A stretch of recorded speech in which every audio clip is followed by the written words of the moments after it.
All right, here we go. It's New Year's Eve, last day of 2017. My name is Joaquin Watai. I am the author of the book PTS Dog, Post-Traumatic Stress Disorder, and the Service Dog. And I'm here to answer your questions about PTSD service dogs. And I'm going to start off with a conversation I had this morning with Bart Sherwood, the founder of Tad Saw, Train a Dog, Save a Warrior. He sent me a copy of the article from a local Arizona newspaper regarding the law that they're trying to pass to penalize handlers for faking service dogs. And the way the law, it appears the way the law is written and the way the law reads is that they're making judgment on the dog, not on the person handling the dog. And that presents a problem. Fake service dogs are definitely a issue. We've all, I'm sure, had some experience, some to some degree of experience with a fake service dog in a grocery store, a dog that's out of control, that's trying to grab food off the shelves or riding in a cart or something like that. Um, we've seen stories about it. We've seen Facebook pages dedicated to exposing fake service dogs. We've seen this. This is nothing new. And everybody complains about the dog, but everybody's missing the point. The dog is not the problem. The dog is just a dog. The person who's decided to take it upon themselves to have a service dog is the problem. It's not the fake dog, it's the faker. You have to remember the ADA is not a law about service dogs. The ADA is a civil rights law, and it was written to help guarantee equal access and opportunities for disabled people. Those are the key words. And the first step in understanding the fake service dog problem is understanding who the people are who are bringing fake service dogs in. And there are two classes. There are people who just decided, well, I can just take advantage of it, buy a vest on the internet, and take my dog anywhere, and who are not disabled, who don't understand what the point of a service dog is. And then there are people who are disabled, but who don't understand the law and don't understand that they need to train their dog to perform tasks to assist with their disability. Just because you're disabled does not mean you can take your dog everywhere. Just because you're disabled and have a emotional support animal does not mean you can take your dog everywhere. The ADA protects the civil rights of disabled people to use service dogs anywhere they need to go, with some exceptions, which are reasonable exceptions. And that's the whole point, is that the ADA protects people with disabilities. The ADA does not protect dogs.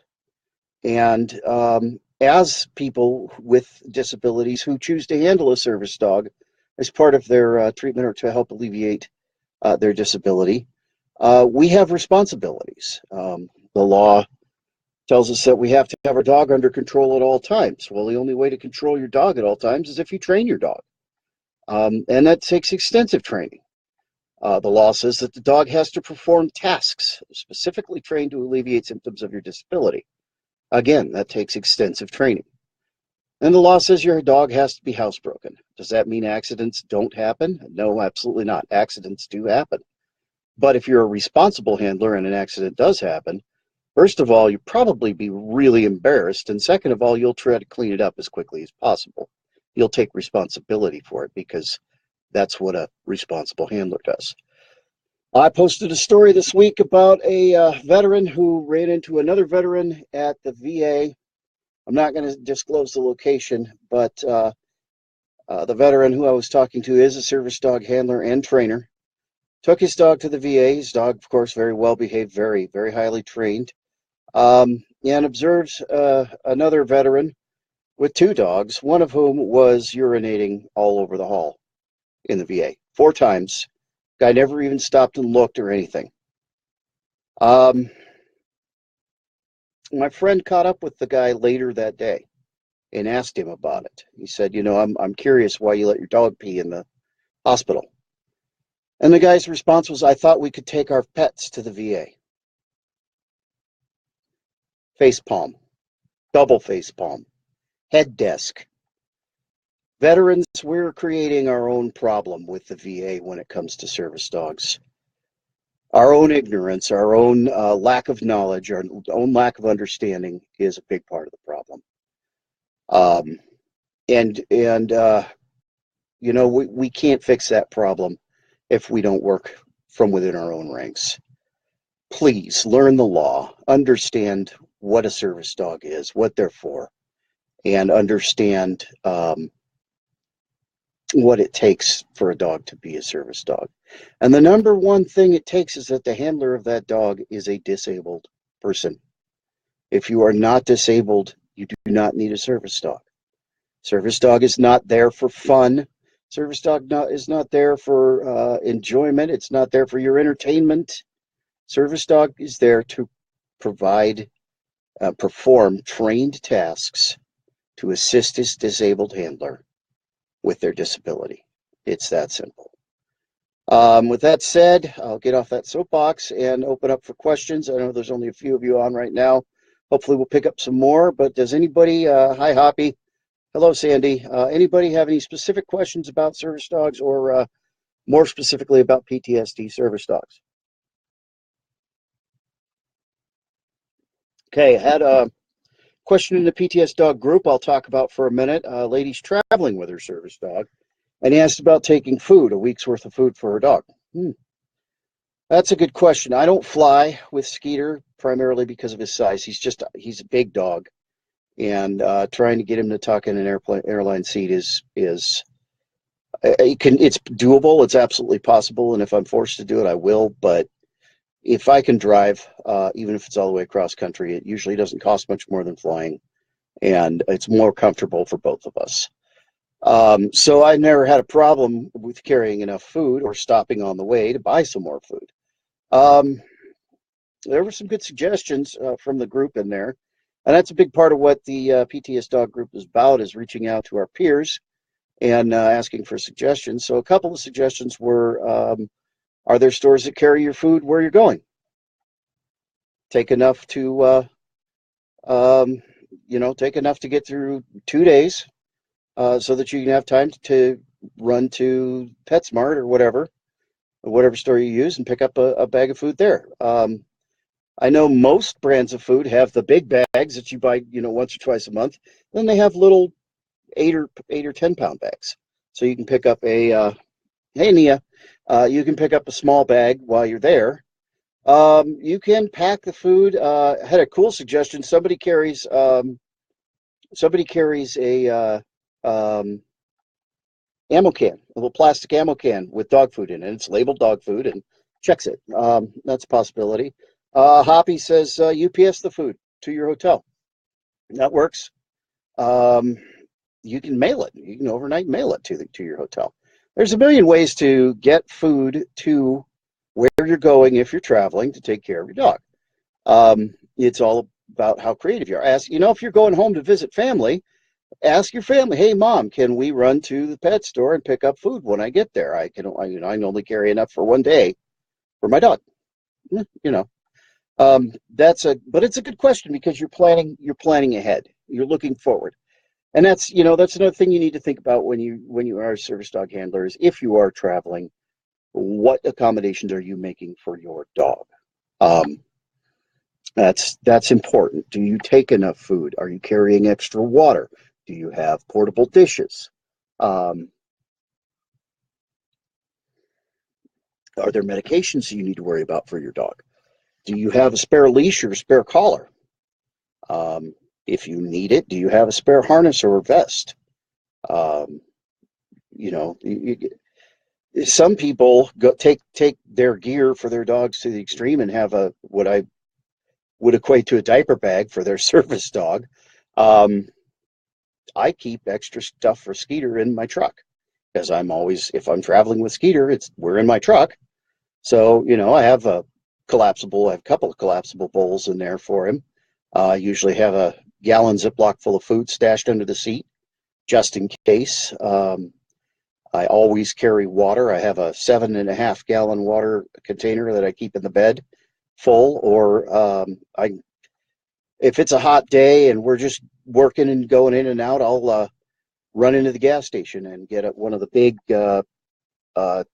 pint-and-a-half bottles of water. And um,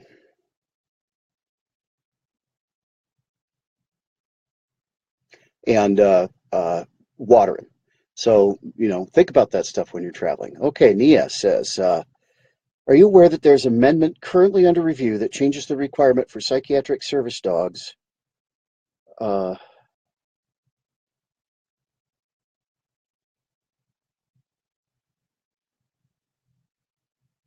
Nia, where's that amendment? Is that federal, or is that, for the ACCA? Oh, okay, for air travel. Okay, so Nia's saying there's an amendment to the air carriers. I can't remember what ACCA stands for, but there's an amendment that changes the requirement for psychiatric service dogs, because the ACCA, the Air Carriers Act, treats psychiatric service dogs, which under the ADA are legitimately considered service dogs. They treat them like they're ESAs, like they're emotional support animals, which they are not. And removing the requirement for a psychiatric service dog to have documentation that is not required for other types of service dogs. That's awesome. That is very cool, because the ACCA, the Air Carriers Act, has been very discriminatory towards people who use psychiatric service dogs. So I'm glad that's being addressed. I'd love to see a link to that. In fact, I will make sure that gets posted on the main page. That's great information, Mia. Thank you. Al says he's got a big food bin and a big thing of water in his truck. And yeah, we all travel together, so I make sure he has his. Absolutely right. Take your dog's favorite blanket. Cool, Nia, thanks. If one of my admins is watching, please copy that and put it in the admin chat so that I can track that down easily. That's great. It's Air Carrier Amendments Act of, I would assume, 2018. I'll have to I'll dig into that and make sure that we put that on the page when we share that, Nia. Thank you. Thanks for the heads up on that. I was not aware. And that's another reason I've had a lot of difficulty wrapping my head around the idea of flying with Skeeter, besides his size, is just dealing with the fact that the Air Carriers Act doesn't recognize a PTSD service dog as a service dog, although the ADA specifically identifies PTSD service dogs as service dogs. That's an argument that's been going back and forth for, since 2010, when the ADA rules were finalized, and it's kind of ridiculous that that distinction was made in the Air Carriers Act. And you know what? There is still there's still a portion of the population who doesn't understand how a PTSD service dog or a psychiatric service dog in general works. John Myers, resources for owner training. Yes, there are about 8 trillion service dog training videos on YouTube. There's a lot of them. Do a little research about them. I don't recommend any specific ones. But if you post that question in the group, I'm sure that there are people who have watched them and used them and will certainly point you in direction, John, of ones that are good. There are also 2 books, which of course I cannot remember the name of at the moment. I mentioned them and linked them in the comments from my first Q&A. If you go back in the videos on the page, John, you'll be able to find that and read the comments. They are not the books, The Next Step. Those are more for mobility dogs. That's not the ones. That's not the books. So ignore those. I was wrong about those. I went back and re-commented later towards the end of the video, John, and put the names of the books and the links to the Amazon page to purchase them. Al, the book is going to be out, hopefully, knock on wood, in the first quarter of 2018. Here's where we're at on the book. We are doing a GoFundMe fundraiser, as well as a cooperative T-shirt sale with dysfunctional veterans. I'm very, very grateful for their support. And we are using the proceeds from the T-shirt sales, the pre-sale, towards publishing the book. To have the book professionally edited and published is going to cost about $5,000 for the first run of books. I live on my disability and my Social Security. I can't afford that. So I'm asking you guys, the followers of PTS Dog, to help out if you can. I know that I've raised $400 on the GoFundMe. The T-shirt sales, this is a fluid thing as far as the T-shirt sales are concerned. They, like I said, it's a pre-order, so a certain number of shirts have to be ordered before they can afford to print them, because they have to cut all the stuff for the silk screening and everything. I believe we've reached the minimum amount of orders for the black T-shirt with white logo and print. However, the white T-shirt, the red, white, and blue T-shirt, white, red, and blue, has not received enough orders to be run. If you do order and we don't reach the minimum amount of orders, your money will be returned to you. They won't print the shirts at all. So it looks like the black shirts are the ones that are going to end up being printed, which is a little frustrating to me because I really like the white ones.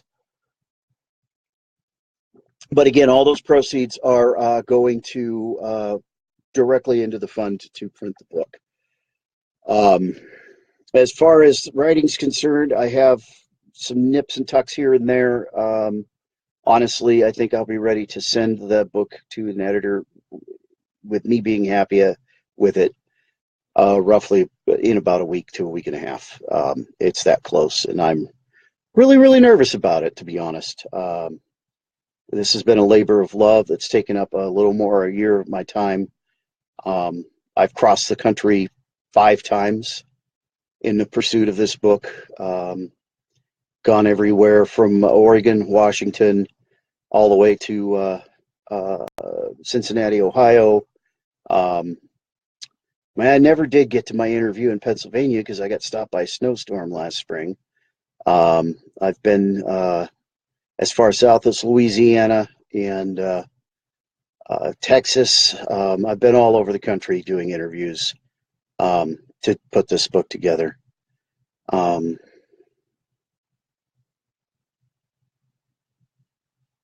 And it's been near and dear in my heart. The next steps after the book is done, obviously I'm going to have to tour the book a little and hope to get some sales, hope to get it into some of the major markets like Amazon and Barnes and Nobles and places like that. Yeah, Hoppy, I probably will come to Arizona. I like Arizona. There's some really beautiful places in Arizona. I know I'm going to end up in California. I will probably visit Oregon and Washington again. Colorado. I have a large number of friends and family in Colorado, including my grandchildren. So I will be spending some time over on the west side of the country before heading back east. But let's talk a little bit about the future. Once the book is published and being distributed and everything, where do we go from there? Well, of course, the information doesn't change. It's the same. The ADA is law. It is federal law. And until that law is changed, that's what we do. That's what we talk about here at PTS Dog. We share the law. My number one goal has always been to help veterans and to help reduce the number of veteran suicides per day from an estimated 22 to 0. How do I do that? I do that by encouraging veterans to get service dogs, encouraging veterans to learn how to work with their service dogs, helping veterans find resources to get service dogs, educating veterans about the service dogs and about the law. I would like to start a 501c3 to raise money to help veterans who need help getting their dogs trained. I see that in the future. I have a second book already planned, a children's book. I think the title is going to be Mommy, Why Is There a Dog in the Store? Um, I have a third PTS dog book planned that is only going to be the stories of veterans and their service dogs. And I have a possibility of working with another veteran organization to tell the story of how they formed their organization, which I think will be very rewarding. I'm not going to say much about that, but that's in the future too. And hopefully, the cooperation between me and that organization helps build further steps forward. Ultimately, I would like to be able to build one or two or maybe three service dog boot camps. That's my ultimate dream, is a intense 4-week course where veterans and their dogs come to the camp and live there, and we train 5 days a week, 2 sessions a day, an hour in the morning, an hour in the afternoon. And we do a very intense service dog boot camp where we can tune up dogs that maybe their training isn't where it should be. We can start dogs out new.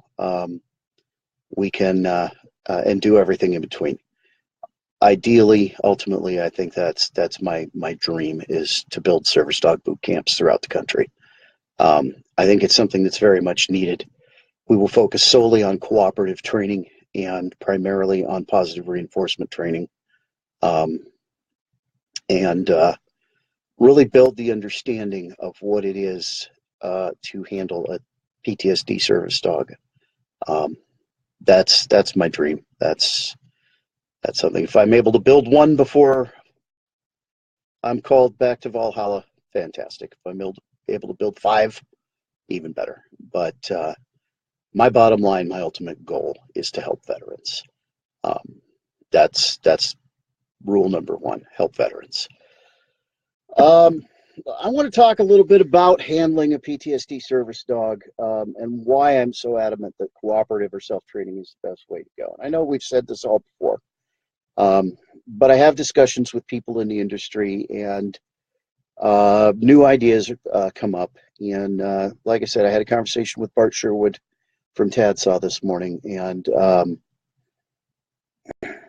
one of the important things to understand about a PTSD service dog and working with one is that the teamwork that you build when you're training your dog, either by yourself or with the assistance of a trainer, which I call cooperative training, is absolutely essential to your success as a team. You see a lot of stories about program dogs that the teamwork just didn't work out. It failed. And I've had people who are part of programs on the page admitting that they have a lot of failures.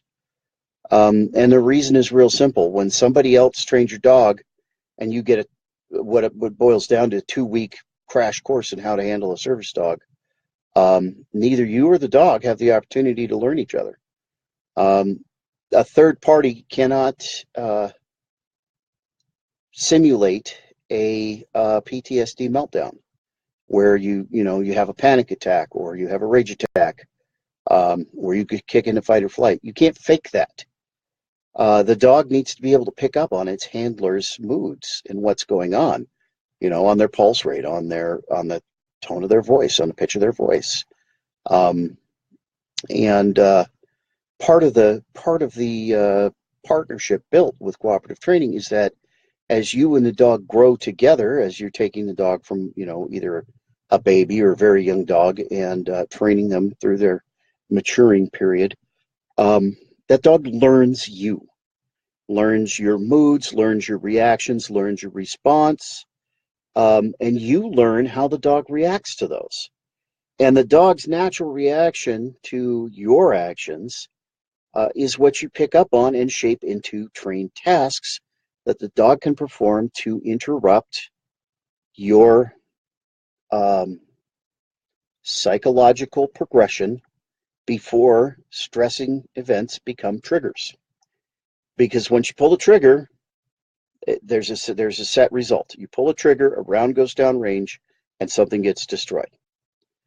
And I'm not trying to slam programs.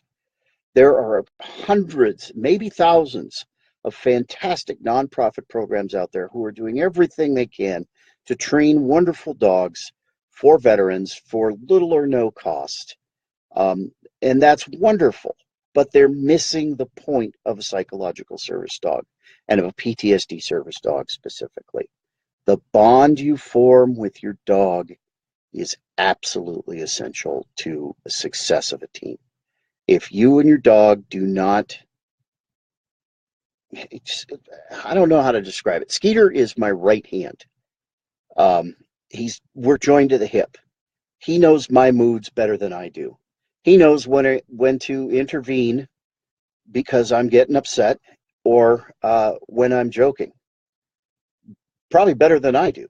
And when I am getting upset, he intervenes in ways that distract me from whatever it is that's getting me spun up. Redirect me, pay attention to me, take me outside, do something. He'll come put his head in my lap, and I pet him and I start calming down. He's alerting to me. He's telling me, hey, time to refocus. He wouldn't know how to do that if we hadn't grown together. That's right, John. John says his parents call his service dog his girlfriend. It's really that's the bond is that important. It's that close. Yes, I'm talking about you, Skeet. He's eyeballing me because I have his whoopee hanging behind me. Yeah, the bond you form with your dog, and I don't care how well trained a service dog from a organization is. The other part of it is you, the handler, have responsibilities to that dog. You have to know how to handle your dog. To handle is a verb. Handler is an action word. It is a person who handles the dog. It involves action, involvement, response. And I don't care who you are, in 2 weeks, you cannot learn a dog. Just like in 2 weeks, a dog cannot learn you. If you haven't spent day in and day out with that dog for a period of time, both of you are not going to be communicating very well. And as a handler, you have to understand that a dog is not a robot. A dog is never fully trained. Skeeter and I have been working together for 7 years. I've been actually taking him in public and using him as a service dog for 5 of those 7 years. Would I call the first 2 years training? No. They were the beginning of his training, but he's still training.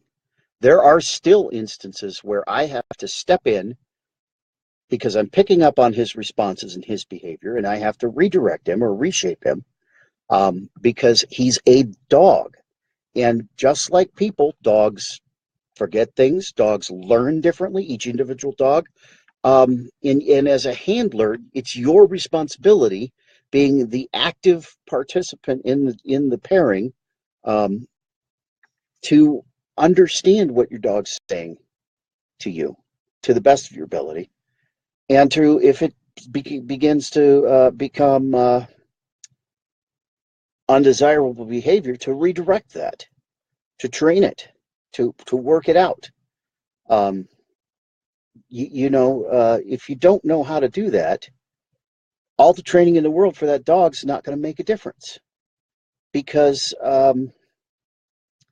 if you don't know how to train the dog, then you're going to get this dog's bad, this dog's not behaving, instead of, okay, I see this is going in this direction, he's distracted by bunny rabbits, so I've got to start redirecting him when we see a rabbit, and get his attention, keep his attention, so that he doesn't think he needs to go chase the rabbit.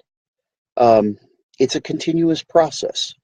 I don't say that I trained Skeeter so much as that we grew together as a team. And we're still growing. We're still learning new things. He still blows my mind. At least once a week, we go into a situation where I'm trepidatious about what he's going to do, how he's going to respond, and I walk out going, "Why was I ever even worried?" And maybe it's that he's picking up on my concern that something's going to go bad, and he makes up his mind. You know what? No matter what, I'm going to behave as best I can. I don't know. I can't read dogs' minds. I don't know what the thought process is in there. Sometimes and I use tricks. I use tricks to keep him focused.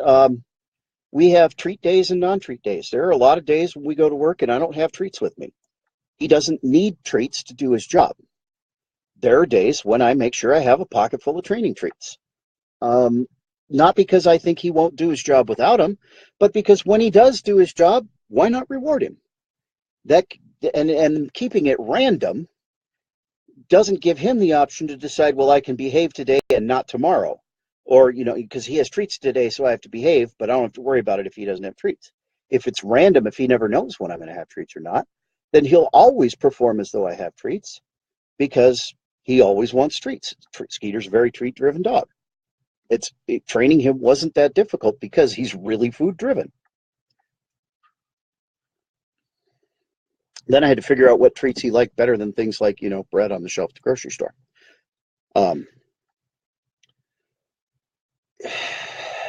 Let's talk a little bit about programs. Let's talk a little bit about certification. As I've discussed before, there are certifying bodies out there who say or claim that their way is the only way. And I get a lot of people asking, well, how do I get a service dog? Where do I get a service dog? How do I do this? How do I get a service dog? And there are a lot of organizations out there who are part of larger certifying bodies. A lot of them who do it for veterans free of charge.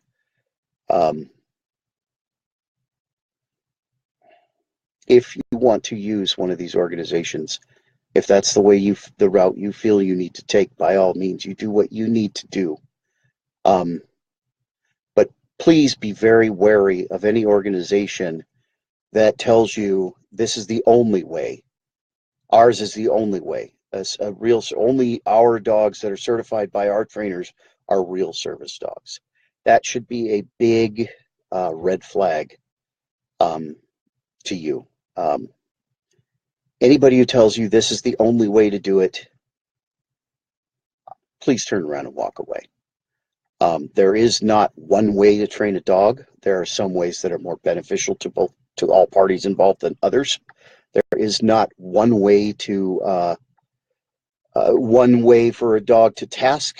Everybody, every dog, every disabled person are an individual, and each of us need different tasks, or different tasks affect our PTSD. There is no one breed. In fact, you choose the dog that fits you. If you need a large dog, you choose a breed that fits that. But I'm looking for Skeeter's successor now, and I've been looking real hard at Great Danes. But Great Danes only live to be about 5 or 6 years old. Hey, Brent, how you doing? Only live to be about 5 or 6 years old. Well, Skeeter's 7 now. We've been working together for 5. We trained for 2. If I have a similar schedule training-wise with a Great Dane as his successor, I might only get 3 working years out of the dog. So I'm rethinking the Great Dane angle because I need a dog that's going to live a little longer than that. Malamute average age is between 10 and 12, so I can expect 4 or 5 more years out of Skeeter, which means that at least 2 of those years I have to be training the dog that's going to take his place. It's going to step up and fill in when he's gone. And that's not a real fun reality to think about. Because like I said, I bred Skeeter. I've had him since the day he was born.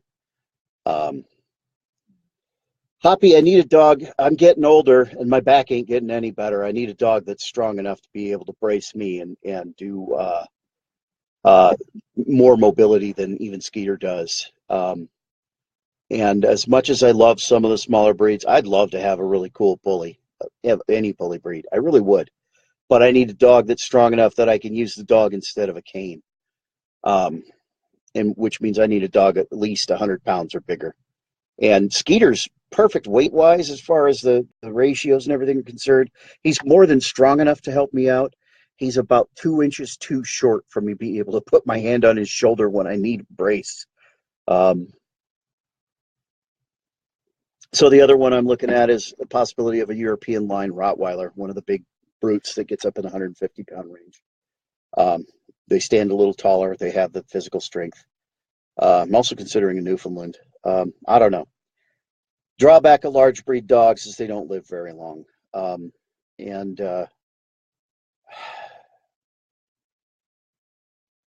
it's a hard subject to think about. But it's something you need to think about if you're service dog handlers. You know what? Dogs get old. Dogs die. Accidents happen. Uh, you have to be able to think about that and plan about that. Yeah, Brent, Bull Mastiff is also one on the list that I'm considering. The other thing I'm considering, but the other thing you think about when you're planning on getting a service dog is if you're looking at breeds, what about the health? Especially if you're looking at a purebred dog, you have to take the health issues of the dog into consideration. Large breeds, which is what I feel I need, large breeds have a tendency towards things like hip dysplasia. So then you have to look at the breeders, or you have to look at their lines. You have to look at the individual dogs, or the parents had their OFA done. Do they have a history of dysplasia in their lines?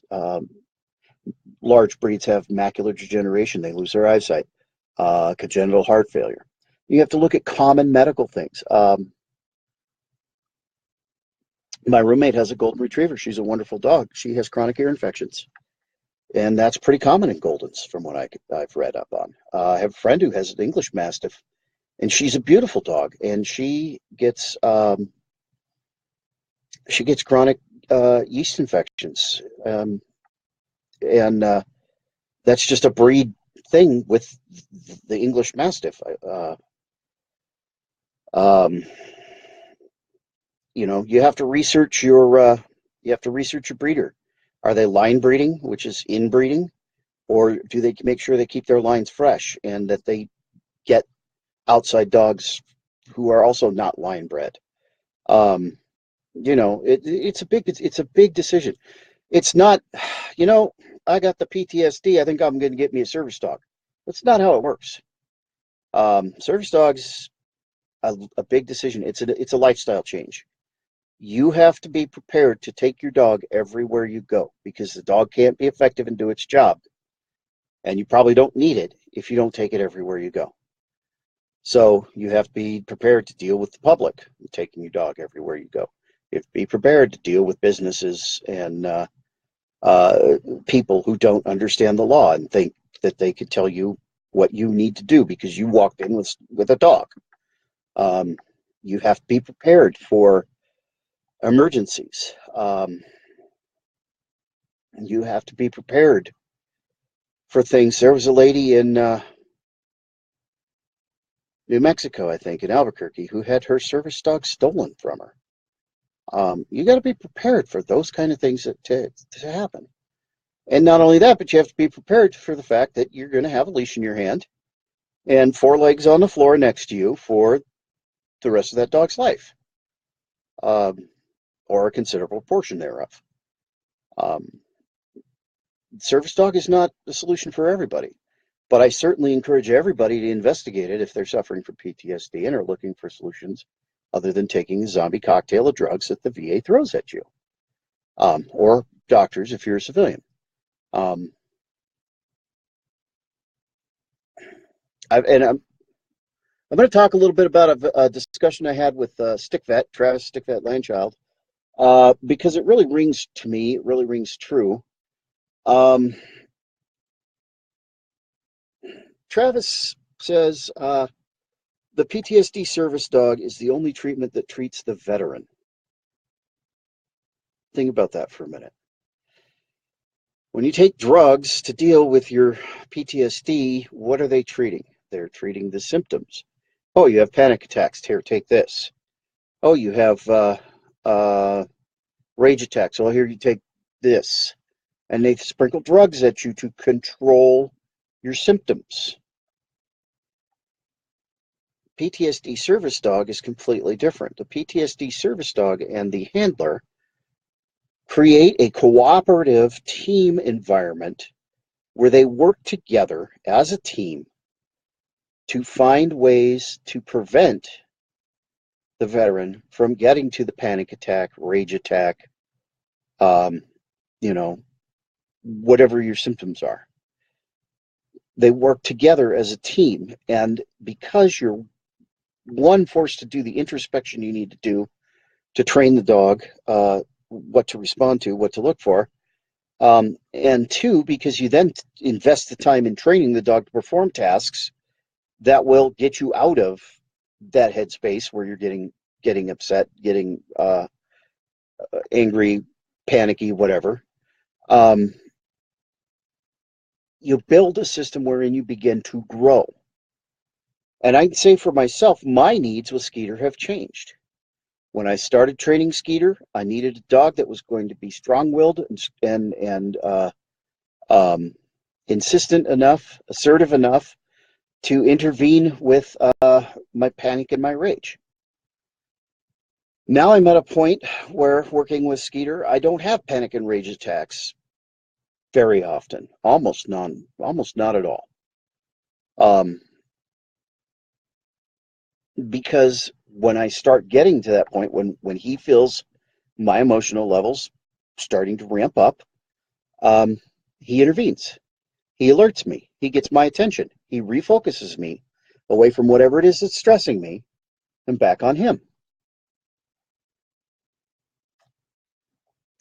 We work together as a team.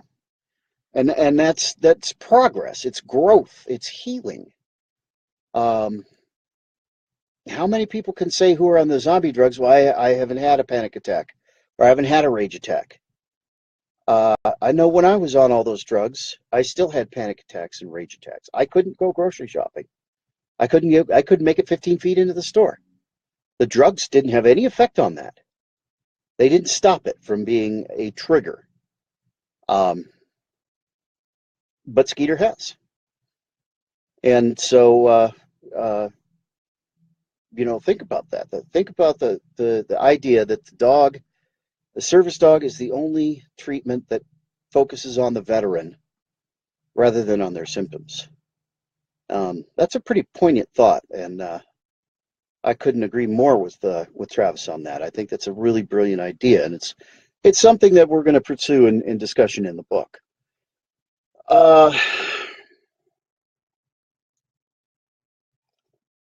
Yeah, Douglas, you're right. The training and time that you spend with your service dog absolutely produces dogs that behave better than children at the grocery store.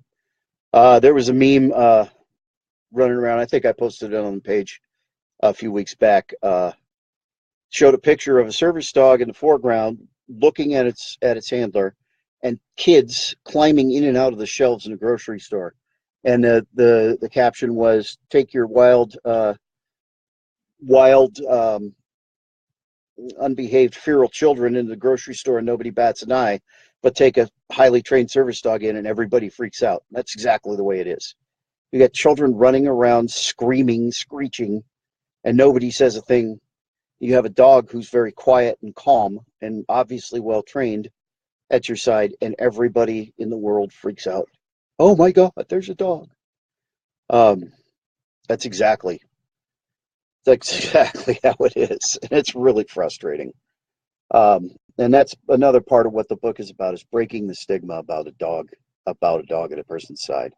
It shouldn't be that freaky to see a dog in a grocery store. If it's there, it probably belongs there. It's probably there for a reason. This is just common sense thinking, which I know is not common. But probably if I walk into a grocery store, and I see a dog, I'm going to assume that's probably a service dog. It's probably there for a legitimate reason. Because I'd like to assume that people know better and understand that service dogs are medical equipment. John says, Lord forbid you let them ride in a buggy. John, letting the dogs ride in the grocery cart is an issue. Absolutely, it's an issue. Here's why. First of all, it violates health policies. Dogs walk on the ground. Dogs belong on the ground. And then if you put them in a cart, you don't know where their feet have been. And you put it in a cart that grocery stores who have hundreds, if not thousands of carts, if it's a really large one, have no way of sanitizing. That's an issue. The ADA specifically says if you need your dog to be close to you to do things like smell your breath for a diabetic alert dog, wear it in some kind of a harness. There's plenty of those out there. But putting it in a grocery cart is inconsiderate, it's rude, and quite frankly, it's kind of gross. And it's unnecessary. If your dog can't alert, if your dog's not big enough to alert because of its size from the ground, either carry the dog on your person or get a bigger dog. Especially for something like diabetic alert where the dog needs to be able to smell you. Skeeter picks up on my diabetes just off of he will smell my breath, but that's not usually how he alerts. He usually alerts because I start getting goofy and he alerts to my behavior, and he comes over, and his diabetic alert is hilarious. He comes over to me and rams my chest with his head and just keeps hitting me until I respond, get up, and go get something to eat, because it's inevitably my sugar is way too low. I have really bad sugar drops. And when I start getting woozy, Skeeter comes over and starts pounding on me and telling me, hey, get up, get moving. He gets me moving so that I get myself something to eat and get my blood sugar back up. He actually saved my life doing that. He did it on his own. I didn't train him to do it. But I was on the verge of passing out. Where I was, nobody would have found me for 3 or 4 days, and I would have frozen to death. Skeeter saved my life last year. So I started rewarding him when he would do it. I'd reward him. I'd check my sugar and make sure that's what he was doing. And sure enough, he's alerting to low blood sugar. So I started training him to do that. The big drawback with that, if you don't have a third party around to be with you, if you're training a dog to do diabetes alert like that, is that in order for the dog to smell that your sugar's that low, you have to let your sugar get that low. So you have to endanger yourself in order to train the dog to do that. Very difficult thing. Very difficult thing. That's scary. But when the sugar gets low enough that he needs to alert, he does alert, and it's pretty awesome. It's pretty awesome he picked up on that. He also does mobility for me. Like I said, I have a 100-pound dog. He's more than strong enough and powerful enough to give me the assistance I need right now. But his primary function is PTSD service dog. All right, do we have any more questions?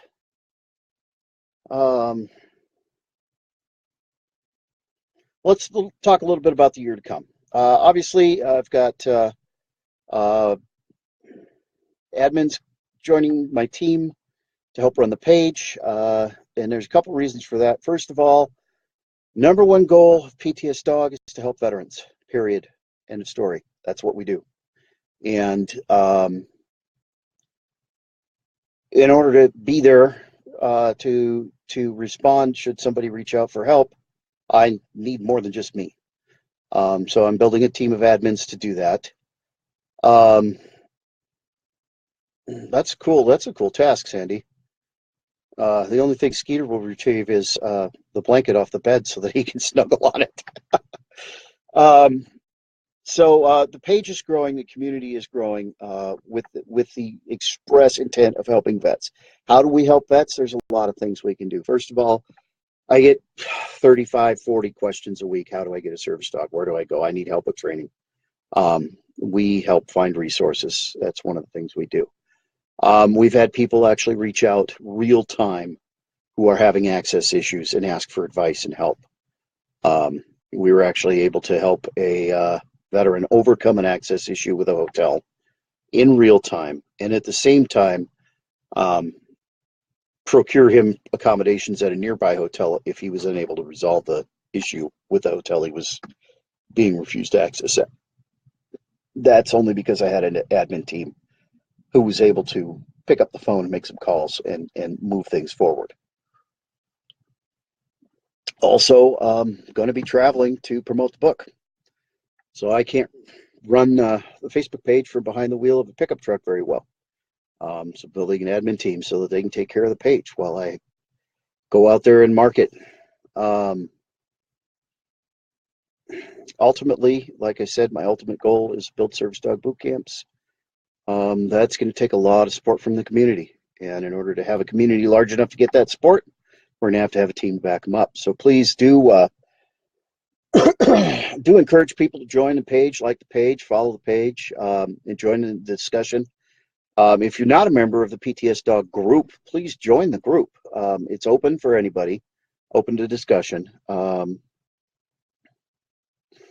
AJ Rotuno, sorry if I missed Angie. I'm sorry, Angie AJ Rotuno. You're right. PTSD is not only affects combat veterans. And I put this out the beginning of the last video and I think the first video. If you're going to come to my page and say that only combat veterans get PTSD, go to some other page. That is not true. Human beings get PTSD and they get it for different reasons. Yes, there is combat related PTSD. There's non-combat related PTSD. There's PTSD caused by rape, caused by accidents, caused by exposure to natural disasters, caused by many things. Humans get PTSD. If you think you're special because you were a combat veteran and nobody else can be like you, I would really like to help you, but until you can grow enough to change your attitude and understand that PTSD is a part of the human condition, please go somewhere else. Real simple. And if you come on my page and start saying stuff like that, I'll block you. I don't have time to mess with people like that. I'm here to help, not hinder, and that kind of behavior and attitude is a hindrance. And not just military get PTSD. Humans get PTSD. People get PTSD. After the book is published, like I said, I'm going to be working on a children's book.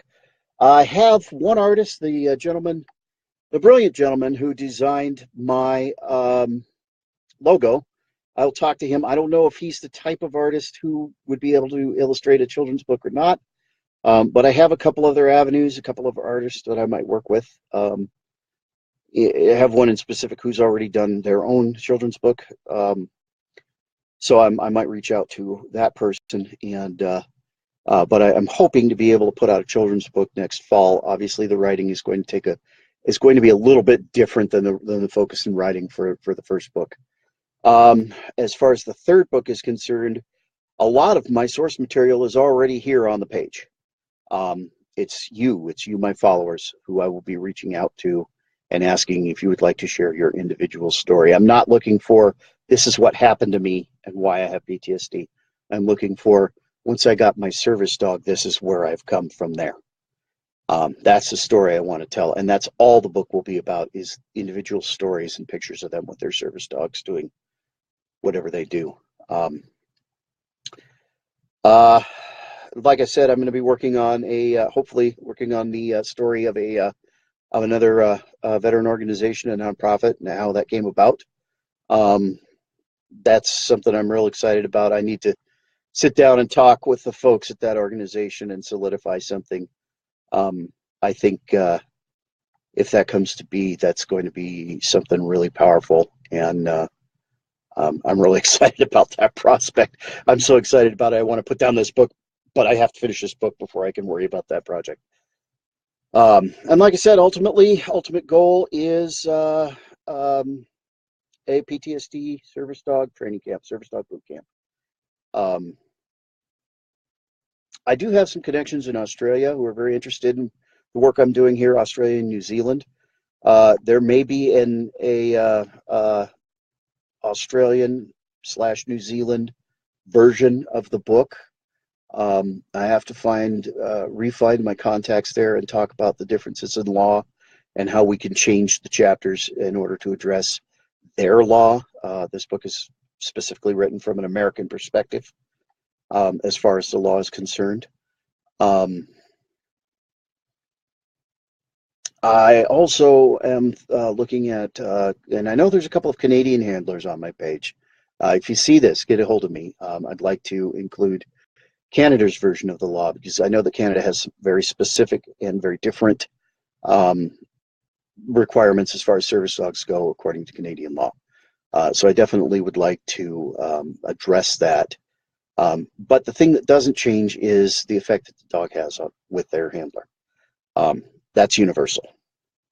And that part of the book will never change. Um, okay, I'm about to wrap this up. There's a couple of things I need to do, little business I need to do. First of all, like I said earlier, we are selling T-shirts to raise funds to edit and publish the book. That is professional editing. Not done. That is a paid editing service, layout, design, and publishing. This is not a fly-by-night effort. This is a real book. This is going to be a professional book. You will have in a nice soft cover in your hand with a glossy printed cover, pictures on the inside for the Marines. Sorry, I had to throw that out there. So please, if you're able, I'm putting links in right now to the GoFundMe. And then, like I said earlier, the T-shirt sales at MyDV Farm or MyDVStore.com. And let me find the link for that. Give me just a second here. One of the admins, if you're on, if you can pull that link for the T-shirt sale, I'd slap it in there. I'd appreciate it. I don't know if I'm going to create an infinite loop by looking up my own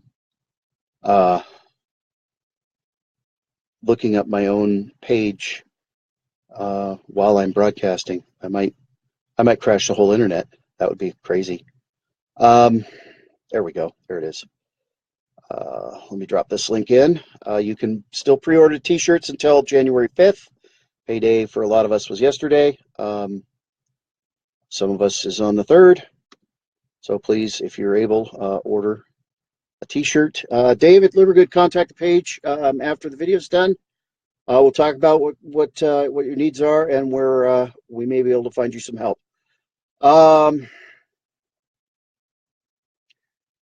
It's been quite the year, 2017. It's had ups and it's had its downs, primarily ups.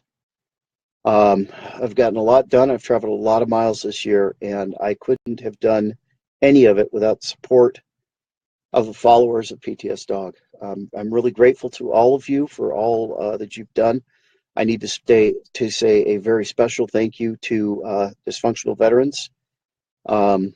Without their support, you probably wouldn't even know I was here.